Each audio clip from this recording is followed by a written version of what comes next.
What's up, A to Z Sports here on a Tuesday, talking some Titans here during our summer break during the holiday week. We will be back live on Monday, July 8th. But this week, Sam Phelan and I are going to give you guys little bite-sized Titans conversations. On Monday, we talked about the most under-discussed Titans players who do matter for the 2024 NFL season. Now we'll do a little bit of defensive breakout players here today. And Sam, I'm excited to go into who you think is going to break out. I think I've got one breakout player we've talked quite a bit about, but does he qualify as a breakout player? I think that'll be some interesting discussion that we'll have. But first, make sure you like this video because we're going here on YouTube and on Facebook. So please like the video. We'd love to hear your comments and thoughts in the comment section below. So do that for us. That goes a long way to help us out with our algorithm. Again, we'll be back live on Monday, July 8th. But before we get going officially, got to thank our sponsors because they make it happen for us and they help out all of you,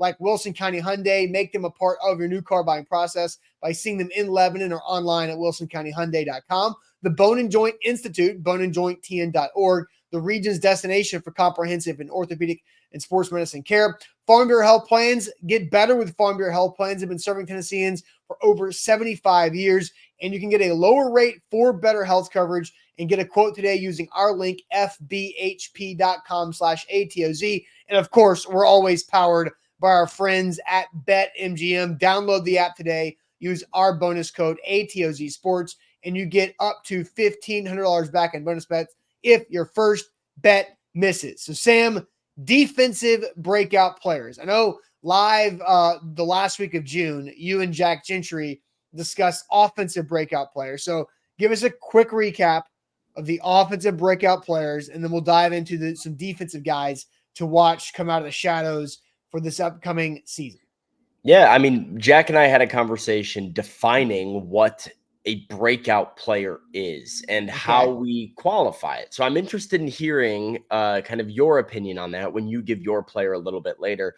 We gave our definitions and each named an offensive player. I went with Tajay Spears. I believe the Titans' second-year running back, by volume alone, is ready to take a big jump in national relevancy in 2024. And if you split carries with Tony Pollard and factor in how frequently I anticipate the Titans to run the ball this year, I think Tajay Spears could end up being a top 10 NFL running back in production. So that was a figure that I broke down for everybody. And if you want the breakdown of those numbers, you can read about it at A2Zsports.com or go back and watch the show that Jack and I really dove into those statistics of how Tajay Spears can be a top 10 NFL running back. He went with Josh Whyle, second-year tight end, that he feels like, could have a very big role in this offense moving forward, strictly because of his relationship with Will Levis, kind of how impressed the coaching staff has seemed to be with Josh Whyle this summer. And then you look for like unique physical traits and qualities, and Josh Whyle has the size and ability in the red zone to offer something unique to this Titans offense. So two young players that Jack and I are keeping our eyes on for a potential breakout 2024 season. I think every NFL fan base right now is kind of assessing their roster, thinking, where's the future star that nobody sees coming going to come from? And you're hoping you have one of those guys. Yeah, so I would quickly on the definition of breakout, somebody that doesn't have national or, I guess closet sidewalk fan of that team recognition, right? Like if you just walk up to somebody on the sidewalk and you say, "Hey, what do you think about Titans player X?" And you're like, and you don't get like "Oh yeah, I know exactly what you're talking about" type of reaction. We bounced around a bunch of different reactions, and actually one thing that the chat pointed out was you can't be a breakout player if people have your jersey. If people are wearing your jersey to the game, you're not a breakout player. You're too notable. You have too much notoriety to be a breakout player. But there's a lot of very good players around the league that are not necessarily a household name, where people aren't buying their jersey, and they have another level that they can take their game to become that household name. So it was an interesting whatever, but I was kind of like, yeah, that makes sense. I've never heard of a guy that was a breakout player, but people were already wearing their jersey to the game before, they became good. Like, You have to have that breakout season for people to want to spend the big bucks on the merchandise. I will say, Traylon Burks is in the breakout option category, but first round picks are a little bit unique because Yes. it's like skill position first round picks are a little unique because guys are going to buy the jersey anyway, and then they may or may not work out. Yeah, for sure. Well, I know my guy definitely should not have a lot of jerseys in Nissan Stadium outside of a friends and family section for him. But Sam, who is your breakout player on the Titans defense for 2024? Yeah, I'm going to go with youth again. I'm going to look at a younger player and a third-year player for the Titans that I think, all of the metrics suggest is getting ready for a big year and is in the best situation of his career. And that's cornerback Roger McCreary. Roger, I think a lot of Titans fans were excited about as a rookie and had some typical rookie season struggles as a cornerback, some ups and downs, some roller coaster of a season. Last season was actually very productive for Roger. He was very good in a secondary that was not. It was one of the worst secondaries, if not the worst secondary in all of football, especially after Kevin Byard was traded late in the year. And yet Roger McCreary, if you look at some of his numbers, relatively productive, had himself a very good year. Some stats, Austin. Roger McCreary knocked away 6 passes. That was a career high. He did not allow a touchdown in his second professional season. He had 2 sacks, 7 tackles for loss, which was up from 2 as a rookie. And his target percentage and completion percentage against was much lower in year 2. All of the numbers for Roger McCreary took a big step up. This is a guy that challenged a lot of talented SEC wide receivers during his time in college, and now I think gets Denard Wilson as his defensive coordinator, a guy who has been sort of, the man for dealing with some of these defensive backs and getting them to play at their best. And he gets L'Jarius Sneed and Chidobe Awuzie in his secondary with him. Rodgers now in the slot. He is not really having to deal with other cornerbacks getting beat right away and getting beat over the top like Christian Fulton and Trey Avery were all the time last year. He actually has some teammates to support him. And maybe my favorite thing of all of it is the style of defense that Denard Wilson wants to play, which is this pesky, physical, downhill style of defense. And the Titans' 3 cornerbacks, McCreary being one of them, are very physical, pesky corners. His shadow rate was at an all-time high last year and was like really high amongst NFL corners, especially cornerbacks that were in the slot. McCreary loves to stick to a dude, jam him at the line of scrimmage and just be really pesky and physical in there. I think that'll play really well in this Titans defense. So his job is simplified. He's got a lot of talent and leadership around him, and he's got a really, really good defensive coordinator. Roger McCreary, I think, getting ready to take another step towards NFL stardom in year 3. Yeah, I agree. I think Rodgers in a great spot. Shadow rate, man, that's a hell of a stat, hell of a metric that we've created here in the 2024 shadow rate. It's pretty cool. Sounds awesome. But yeah, I think Rodgers in a great spot too. Like you've said, you mentioned 2 sacks from a year ago, playing the slot. Now you can use his blitzing capabilities. He's also got really good potential in the run game of being able to be an extra edge defender. He also playing from that nickel.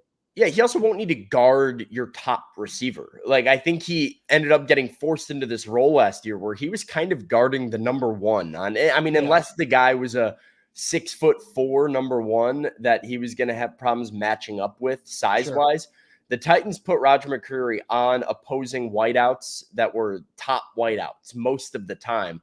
And L'Jarius Sneed, Chidobe Awuzie, you don't even have to worry about that. Like, let him guard your little slot receiver and then be impactful in the run game and blitz off the edge, do cornerback blitzes. And I think it's a good role and a good defense for him. Yeah, I agree. I think Roger's a great option here in this conversation. Defensive breakout player here on A to Z Sports. Make sure you hit the like button on Facebook and on YouTube watching this video. We'll be back live on July 8th. Sam, I thought about a couple different options. I thought about Sebastian Joseph Day because I think Sebastian Joseph Day is going to be a good leader on the D-line. His career high in a season is 3 sacks. So it's not like it's a perfect Danico Autry replacement, but I like Sebastian Joseph Day. That's not my answer. I was going to say, that's a surprising answer if that's your answer. It's not my answer. He was an option. I'm actually going to go with a rookie, and I'm going to go with Cedric Gray. And this is not going to be like a breakout. He's really damn good from week one. I expect Roger McCreary to be very good from week one through the entire season, as long as he can stay healthy. But I think Cedric Gray as the inside linebacker, I'm circling the 5th game of the season, week 6, home against the Colts after the bye week. That is where I expect Cedric Gray to have the light bulb go on.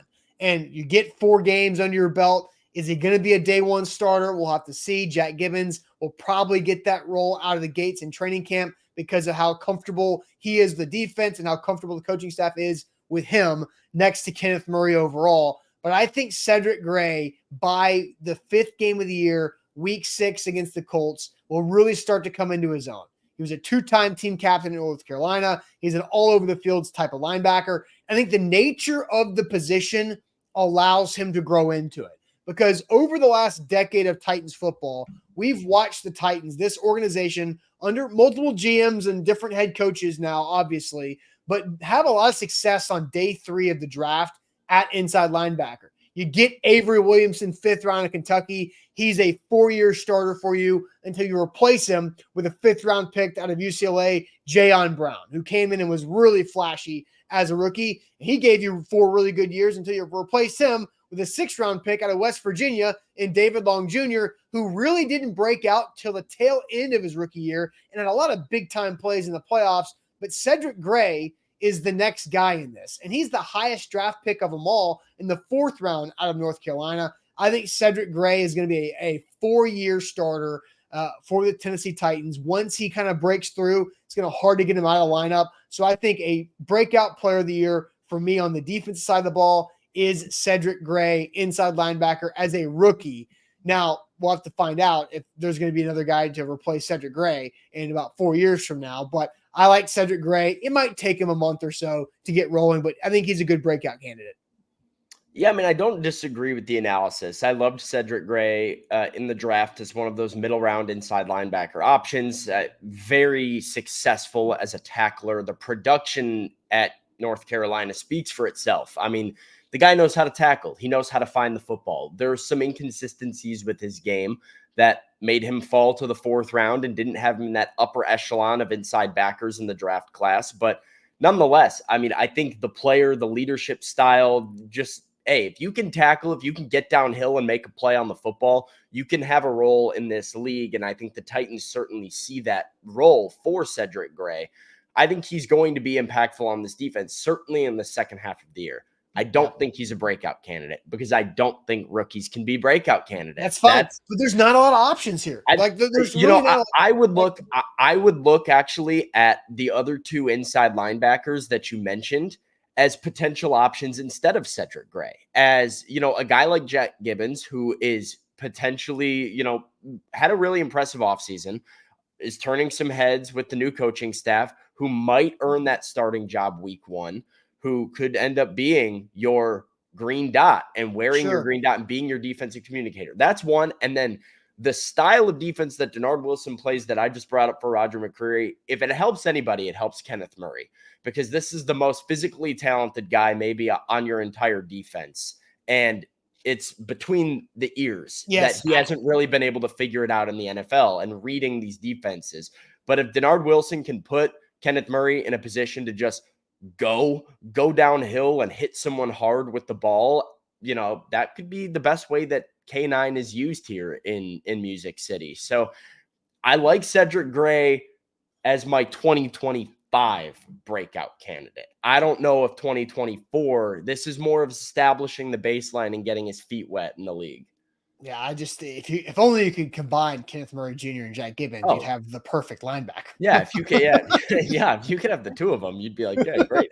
Gibbons, you're like, I just wish he had more speed. And I just think Jack Gibbons will eventually be replaced in the starting lineup by Cedric Gray. If whenever it could be in training camp, it could be August, September, name the month. That I think at some point Cedric Gray will start over Jack Gibbons. And Kenneth Murray Jr., I just don't trust it to be consistent overall.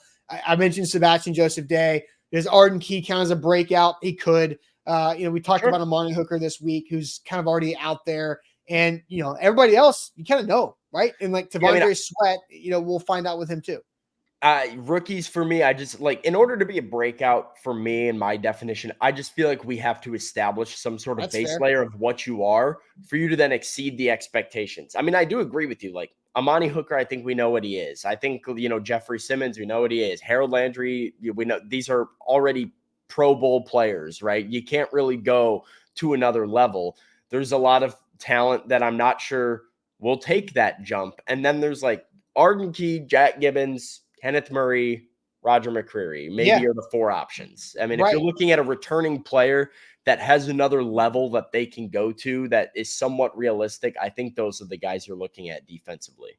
Which is why I went with Cedric Gray, because I don't necessarily think any of those players are going to go to the next level. All right, that'll do it for us here on this one. Again, we'll be live again on Monday, July 8th. Make sure you hit that like button if you're watching on Facebook and or YouTube, and subscribe to our YouTube and Facebook page as well. And we'll catch you guys on July 8th live again. Hope you're enjoying your holiday break as we are. So we'll catch you then. Appreciate it as always.